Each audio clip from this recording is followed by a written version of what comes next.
Hello সবাইকে, তোমরা সবাই কেমন আছো? আমি তো বেশ ভালো আছি। আজকে আমি তোমাদের সাথে সয়াবিনের কোফতার রেসিপিটা শেয়ার করব।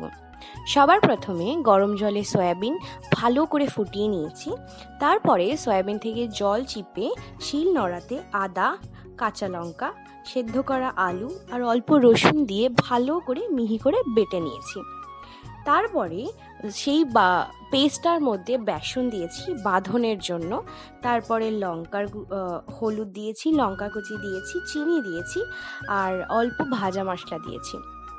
যে কোনো কিছুতে না ভাজা মশলা দিলে তার টেস্টটা কিন্তু দারুণ হয়ে যায়।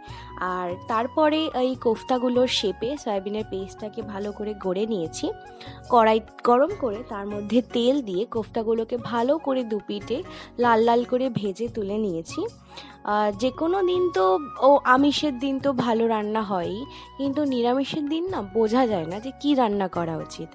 আজকে যেহেতু যদিও আমরা এই রান্নাটা পেঁয়াজ আর রসুন দিয়ে করেছি, তোমরা চাইলে পেঁয়াজ আর রসুনটা স্কিপ করে দিতে পারো, তাহলে নিরামিষ হলেও কিন্তু এই রেসিপিটা অতটা খারাপ লাগে না, বেশ ভালোই লাগে খেতে। তারপরে কোফতাগুলো ভাজার পরে আবারও কড়াইতে তেল দিয়ে গোটা গরম মশলা, শুকনো লঙ্কা ফোড়ন দিয়ে তার মধ্যে পেঁয়াজ দিয়েছি। তারপরে আদা, কাঁচা লঙ্কা, রসুন বাটা দিয়েছি। তারপরে দিয়েছি গুঁড়ো মশলা, যেগুলো আমরা ডেইলি রান্নায় ইউজ করি। হলুদ, লঙ্কার গুঁড়ো, ধনে গুঁড়ো, জিরা গুঁড়ো, নুন দিয়ে ভালো করে কষিয়েছি।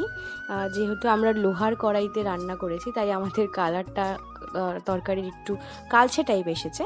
তোমরা আরেকটু বেশি লঙ্কার গুঁড়ো ইউজ করতেই পারো, কিন্তু লঙ্কার গুঁড়ো খাওয়া তো শরীরের পক্ষে ভালো না, তাই আমরা অল্পই ইউজ করেছি। তারপরে ভাজা আলু দিয়ে জল দিয়ে অনেকক্ষণ ধরে ফুটিয়েছি। জল ফুটে যাওয়ার পরে কোফতাগুলোকে একে একে ছেড়ে দিয়েছি ঝোলে। আর কোফতাটা না বেশ অনেকক্ষণ ধরে ফোটাতে হবে, কারণ কি কোফতার ভেতরে যতক্ষণ না ঝোলটা যাবে ততক্ষণ এটা খেতে ভালো লাগবে না। তারপরে গরম মশলা দিয়ে নামিয়ে নিলেই রেডি।